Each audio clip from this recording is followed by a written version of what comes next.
The Nigeria Labour Congress, NLC, and Trade Union Congress of Nigeria, TUC, on Monday directed their members to actually commence a national strike from 12 a.m. this morning. TUC President Festus Osifo, who disclosed this while addressing journalists, noted that the strike would remain until government at all levels wake up to their responsibility. Gave some conditions that we want the government to meet regarding the brutalization of a president of the Nigeria Labour Congress. So we set forth some conditions, and those conditions, they were very, very clear, without ambiguity whatsoever. We said those people that brutalize our president, they must be arrested and they must be persecuted. We also stated as well that the area commander that led the police to carry out the brutalization should be relieved of his duty and he should be persecuted. Then Chinasa, who everybody knew that led the talks, should also be arrested and persecuted. So we went on and on and on.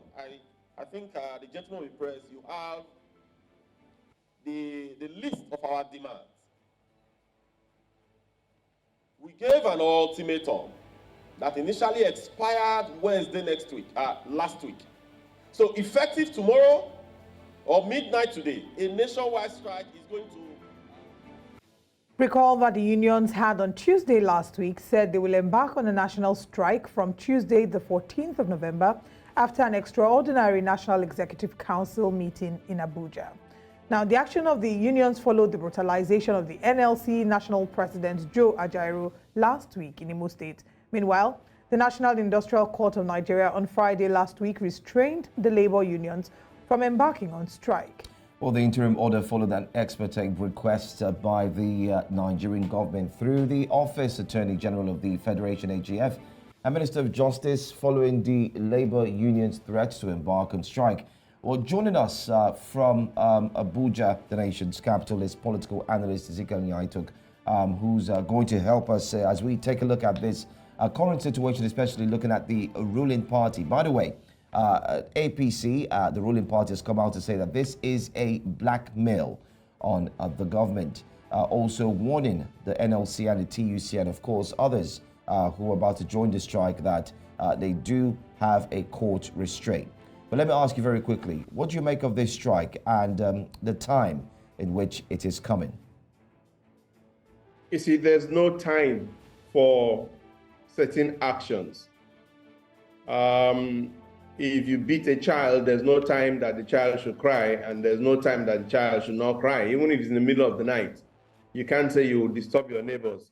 If you don't want that child to cry and disturb the neighbors, then please don't beat the child. But if you beat the child, you must expect the child to cry. So the issue of strike has nothing to do with timing. And secondly, you must understand the concept of strikes. Strikes are instruments that you use when all others fail. You know, there are several processes, there are several procedures. The first thing is to make known that you have a challenge. Let's take labor specifically, that you have a challenge. So you articulate your challenge or challenges and then present to the authorities in concerned or involved. At the end, if they turn a deaf ear, represent it.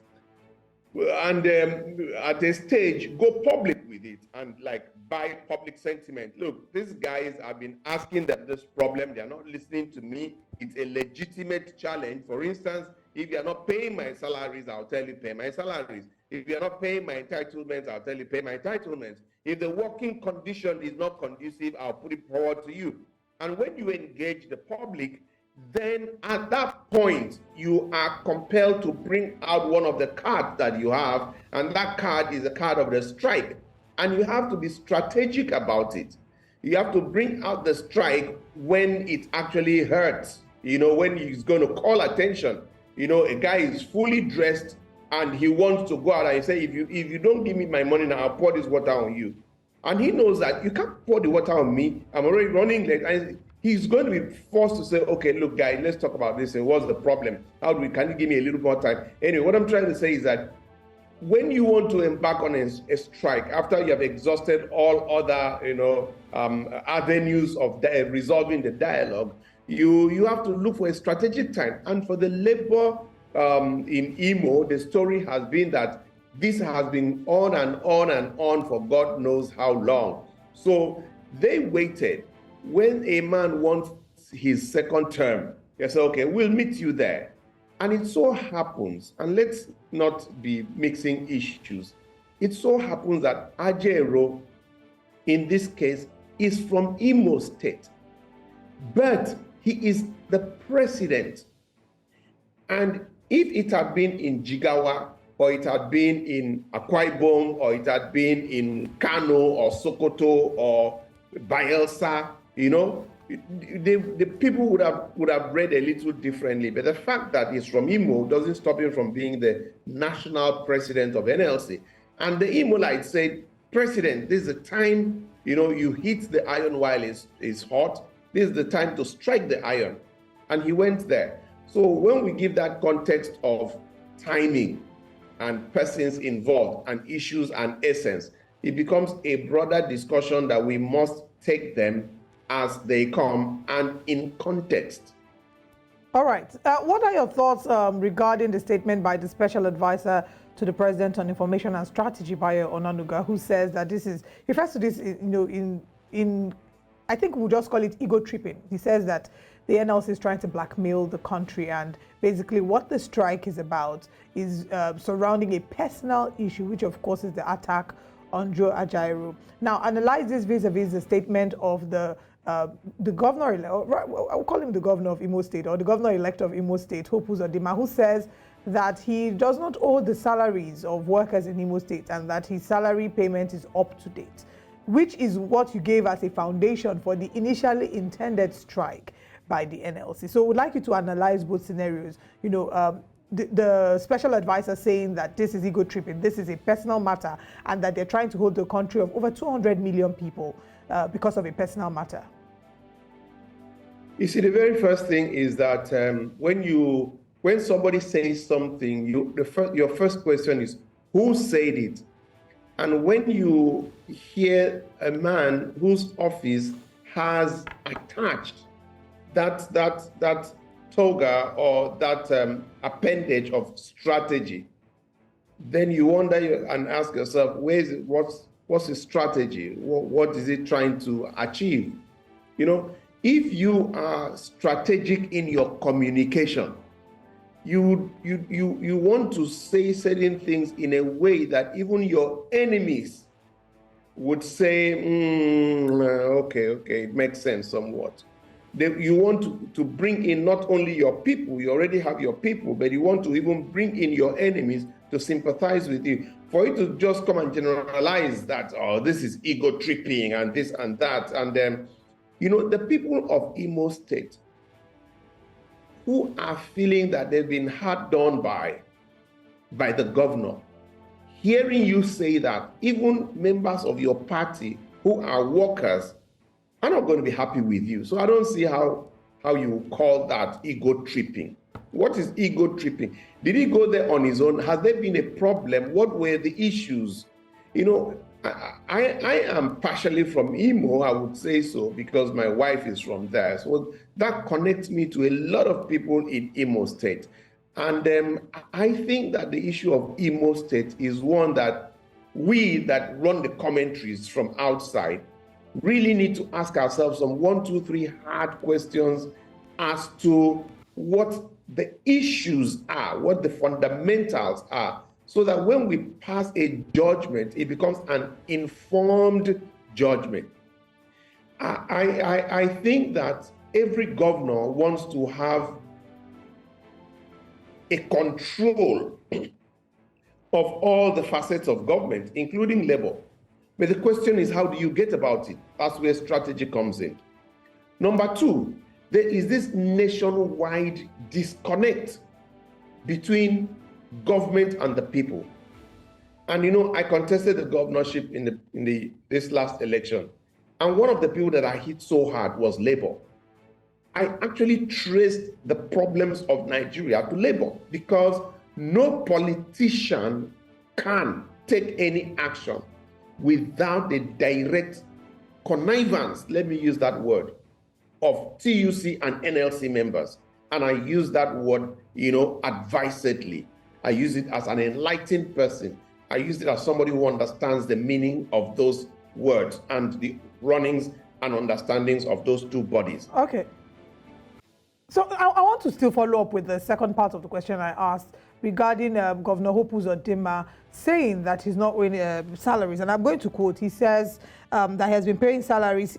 He had been paying. I want to quote exactly what he said. He said, "When I came into Imo State as the governor, January 15, 2020, from 2020 January till date, there's no month we have not paid salary before 30th, he said. The situation is that before this time, I thought that the trade union is a democratic entity that allows the opinion of people. I challenge any Imo State civil servant to come out and say that between 20th January 15th till date that he has not received any salary in any of the months." He then goes further to say that what has happened is an ugly incident, is that the national president of NLC is from Imo State and has not been able to demarcate the difference between being a national leader of an organization and an interested party in local politics. So I want you to, answer the question. The governor has categorically said that he's not owing salaries, even though that's one of the bases upon which NLC was planning to go on strike, the initial strike that had Joe Ajaero unfortunately assaulted. Again, it comes to strategy. I expected the labor movement in Imo State to articulate clearly what the issues are and give empirical evidence. The governor can say, look, I'm not owing any salary. But the labor will tell you that there is selective payment of salaries. But you see, they've not articulated this in a way that is something that a reasonable mind can actually sit down, analyze, synthesize, and draw an informed conclusion. So what the state governor has done is a statement that I expected them to take out that statement and challenge that statement with empirical evidence. It's not enough for you to say, oh, you select some and pay. You don't select some. Give me exactly how he selected and what the problems, the dynamics were. So I think that the governor is being extremely clever. And if you cannot fault his statement, then so be it. Unfortunately, that's your cup of tea. So as much as I believe that the government should be more honest with labor, I think that labor itself has to be extremely careful. If not so, what could have been a potent weapon will become a toothless bulldog in their hands. Because this nationwide strike that they are calling, the issues are not well articulated so that the man in Akwa Ibom State, understands why labor would embark on that journey. And secondly, there is something I want Nigerians to clearly demarcate. There is a difference between labor and organized, and the civil society, not organized. There's a difference between labor and the civil society. Labor is set up to, work for the interest of the workers. Workers, we always say, less than 10%, whatever. That is what labor is set up to do. But the civil society thinks of the well-being, welfare of the generality of Nigerians. That is why in some strike actions, there is a working relationship between labor and the civil society. For this case, it is labor, NLC, and TUC put together called labor. And they are thinking of the welfare, the well-being of their members. To that extent, they are using this tool of strike to make a general statement to tell every governor, because they're having this problem with a lot of state governments. And they are saying, look, if you deal with our local unit, we're going to hold you nationally and we make sure that the people are so unhappy that if you want to think of it, you perish the thought. So it's not just the local Imo problem. No, it's a bigger, mindset. But they've not been able to communicate this strategically again so that people understand why they are doing what they are doing, because every member of Labour has a right to be protected by their president and by their national body, so that they will now use Imo as a test case to tell people don't try it anywhere again. Allow us to run our system. There should be no interference, because the ILO convention forbids government from interfering in the internal affairs of labor. And one of their problems is that Imo State want to control labor and they want their people to be there, and they should leave us alone. So I think it's a lot of issues that have not been well articulated, and as a result, the public is left without having a clarity as to exactly what is going on. And if that clarity is not established, nobody would want to be disenfranchised. Nobody would want to, like, I have some conferences set up, and now if they shut down, I can't attend. And not attending could have a lot of implications on my business. So I'm not going to be happy.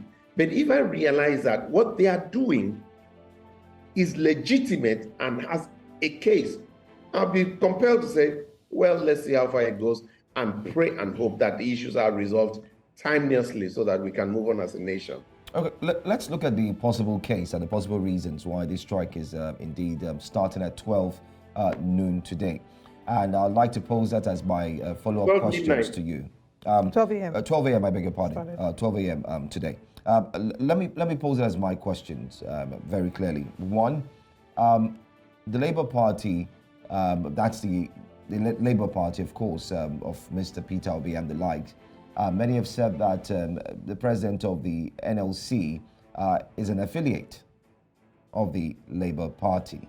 And thus, because of the situation that was seen at the Supreme Court and the Court of Justice, you name it, this has also spurred the NLC to go ahead and engage in actions that warrant not to have done so, especially when he went to Imo State. It was said that he ought not to have been there. Okay, so let's look at one part, affiliation. The affiliation with a political party. The president affiliating himself with a political party. That's one. I'd like you to touch on that. Two, let's also take a look at another critical point that this time not made from the ruling party, but made from the Nigeria Labour Congress itself, that if you can beat the president and beat the Labour Party chairman in Imo State, that means the cane is not far off from beating any other person. So these two sides, let's juxtapose them. What are your thoughts on this, especially from the current ruling party and of course the assertions made by the NLC itself on beating some of its members? Two things. First is that I wish I could be a consultant to Labour, because Labour has such a potent weapon and they don't use it. Labour is at liberty to join a political party. As a matter of fact, there was a time that it was said, I don't know if it's been resolved, that the certificate of registration of Labour Party was with NLC, in which case I had expected that NLC will sit down, articulate the manifesto of Labour Party to agree 100% with the wishes, expectations of the Labour institution, to the end that that party, Ajaero, is at liberty to go and actually campaign for Labour Party. But you see, they are neither here nor there. And even when the president, the former president of NLC, Mr. Adams Oshomole, ran on the platform of Labour, you couldn't really see what that face of that government. as reflecting the ideals of the Labour Party. And then they also had another governor through Dr. Mimiko, and they still could not articulate it. And today they have a very potent force that is getting, I don't know, it's going to take God for Labour as a party not to start getting weakened. But this is the time that there should be an interface between Labour Party and the Labour organization, to the end that the whole manifesto is rigid to show us what Labour Party has. So to that end, the issue of their meddlesome interloper does not arise, because they are at liberty to associate with. They could actually claim the party as theirs. But you see that this backyard method does not work. Come forward, come forcefully, articulate it, reorganize it, own it, and then strike as you think. When I say strike, it's not go on strike. Like hitting. We totally understand that. Yeah. Okay. Were you about to say something let me else? just quickly say this. It is absolutely unforgivable that the president of Labour, he is the father, he is the face of Labour, should be treated that way. An expected government, if they understood emotional intelligence, to have acted more swiftly and more decisively and say, you can't do this. He's like the president of the Senate. He's like the president of he is the face. He's not Ajaero. He's the president. And you brutalize him that way? No. Labour across the country should say, you can't do that to her, because that can. If they can coin your president, man, you never start. When they come for you, you know that. All right. Thank you so much, Mr. Nya-Etok, for joining us this morning. We do hope for the best. Permit me to come in. I'm sorry.